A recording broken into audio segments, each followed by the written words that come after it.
To see something tangible emerge from abstract ideas in my imagination is what motivates me and brings me satisfaction.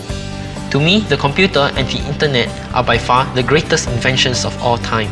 Creating something from nothing has always been my dream profession. As an aspiring architect, I hope to contribute by designing buildings which are green yet stylish to protect and not corrupt the Earth's environment. The universe is full of endless possibilities. I aspire to use information technology to implement solutions that increase the business value of organizations. A lot of what I've designed and created were made possible by technology and computers. I'll grab a napkin, take out my pen and start sketching whatever that's in my head. I always look forward to design, constantly pushing the boundaries of design and technology. Knowledge is really all around. It's a matter of where you want to find it.